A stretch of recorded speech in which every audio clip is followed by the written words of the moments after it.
चलिए दोस्तों, आज हम सीखेंगे प्रत्यय किसे कहते हैं और प्रत्यय क्या होते हैं। तो चलिए जानते हैं प्रत्यय क्या होते हैं। प्रत्यय जो शब्दांश शब्द के अंत में जुड़कर अर्थ में परिवर्तन लाए उसे प्रत्यय कहा जाता है। प्रत्यय दो शब्दों से मिलकर बना है, प्रति प्लस अय। प्रत्यय का अर्थ है साथ में और अय का अर्थ है चलने वाला, यानी कि साथ चलने वाला। अतः प्रत्यय का अर्थ होता है साथ में पर बाद में चलने वाला, यानी कि वो साथ में तो चलेगा पर बाद में चलेगा। प्रत्यय उपसर्गों की तरह अविकारी शब्दांश हैं जो शब्दों के बाद जोड़े जाते हैं, यानी कि ये एक प्रकार के विकारी शब्द होते हैं जो शब्दों के बाद जोड़े जाते हैं और नए शब्दांश बनाते हैं।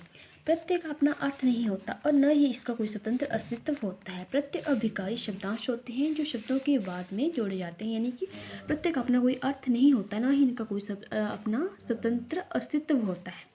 जैसे समाज प्लस एक सामाजिक, यानी मीठा प्लस आस मिठास, यानी कि समाज के साथ एक लगा है तो वह सामाजिक बना, यानी कि समाज का ऐसे कोई अर्थ नहीं था लेकिन एक बना, एक लगाया गया तो सामाजिक बना, यानी कि सामाजिक।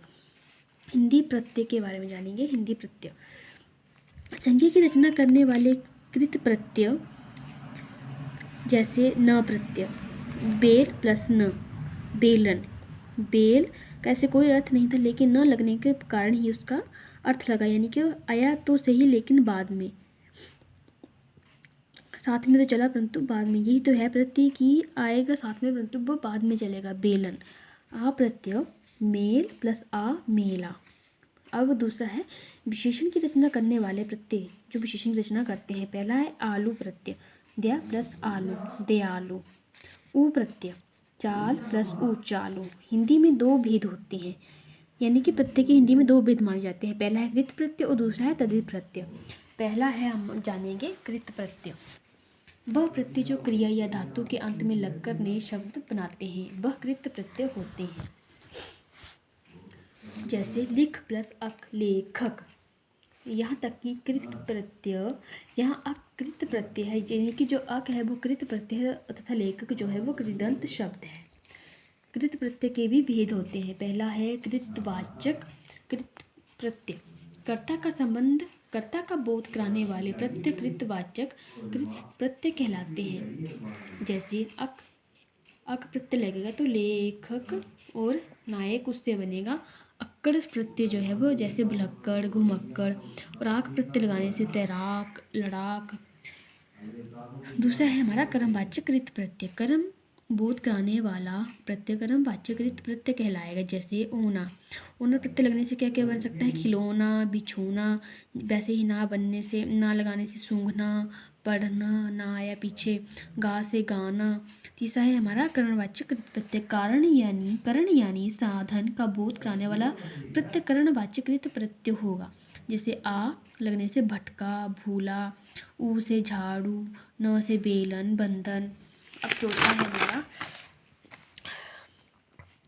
भाववाचक कृत प्रत्यय। क्रिया के व्यापार या बोध, भाव का बोध कराने वाला भाववाचक कृत प्रत्यय होगा। जैसे अन लगने से लेखन, पठन। ती से गति, मति आदि।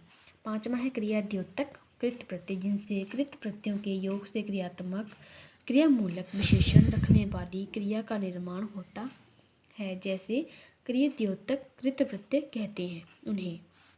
जैसे या लगाने से खाया, बोया। आ से सूखा, भूखा। कर से उठकर, देखकर आदि। ये थे हमारे प्रत्यय के भेद। आगे आता है हमारा तद्धित प्रत्यय, जो कि प्रत्यय का दूसरा भेद होता है। तद्धित प्रत्यय क्यों होता है? संज्ञा, सर्वनाम और विशेषण के अंत में लगने वाला प्रत्यय तद्धित प्रत्यय कहलाता है। जैसे मानव प्लस ता, मानवता। अच्छा प्लस आई, अच्छाई। आगे तद्धित प्रत्यय के भी भेद होते हैं। पहला है कृतवाचक तद्धित प्रत्यय। कर्ता का बोध कराने वाला प्रत्यय कर्तृवाच्य तद्धित प्रत्यय कहलाता है। जैसे जुआ प्लस आरी, जुआरी। पान प्लस वाला, पान वाला। पालन प्लस हार, पालन हार। यानी कि प्रत्यय हमेशा बाद में ही आएगी। जैसे आरी, बाला, हार, ये सब प्रत्यय हैं। दूसरा है भाववाचक तद्धित प्रत्यय। प्रत्यय में भाव प्रकट होता है, यानी जिस प्रत्यय में भाव प्रकट होगा वह भाववाचक तद्धित प्रत्यय कहलाएगा। जैसे बुलाव प्लस आ, बुलावा, बुलावा। ऊंचा प्लस आई ऊंचाई, यानी कि आ और आई जो है वो प्रत्यय हैं। तीसरा है संबंधवाचक तद्धित प्रत्यय, जिन प्रत्ययों के लगने से संबंध का पता चले वह संबंधवाचक तद्धित प्रत्यय कहलाएंगे, जैसे नाना प्लस हाल, ननिहाल। हाल जो है वो प्रत्यय है। चौथा है गणनावाचक तद्धित प्रत्यय, जिन प्रत्ययों के जुड़ने से शब्दों में संख्या का पता चले वे गणनावाचक तद्धित प्रत्यय कहलाएंगे, जैसे पहल प्लस आ पहला, दूस प्लस रा दूसरा। पांचवा है गुणवाचक तद्धित प्रत्यय, इनके प्रयोग से पदार्थ के गुणों का बोध होता है, उन्हें गुणवाचक प्रत्यय कहलाएंगे। मीठा प्लस आ मीठा, इतिहास प्लस एक ऐतिहासिक। छठा है हमारा स्थानवाचक तद्धित प्रत्यय, जिनके प्रयोग से स्थान का पता चले वे स्थानवाचक तद्धित प्रत्यय कहलाएंगे, जैसे जर्मन प्लस ई जर्मनी। जर्मनी जो है वो स्थान है एक, यानी कि विदेश। सातवां है अन्नवाचक तद्धित प्रत्यय, जिन प्रत्यय शब्दों से लघुता प्रियता हीनता का पता चले वे अन्नवाचक तद्धित प्रत्यय कहलाएंगे, जैसे ढोल प्लस क ढोलक। आठवां है हमारा सादृश्यवाचक तद्धित प्रत्यय, जिन प्रत्ययों के जुड़ने से बने हुए शब्दों से समानता का पता चले वह सादृश्यवाचक तद्धित प्रत्यय कहलाएंगे, यानी कि जिन शब्दों से समानता, दो शब्दों के बीच समानता का पता चले, जैसे सुन प्लस हरा सुनहरा, पीला प्लस सा पीला सा, यानी कि हरा और सा जो है वो प्रत्यय हैं। तो हम प्रत्यय हमेशा पीछे ही आता है, जैसे हर एक चीज़ में आपने देखा कि प्रत्यय हमेशा पीछे ही आए हैं, जैसा भी हो वो। तो ये था हमारा आज का टॉपिक। मेरा वीडियो अच्छा लगे तो like share comment. Thank you.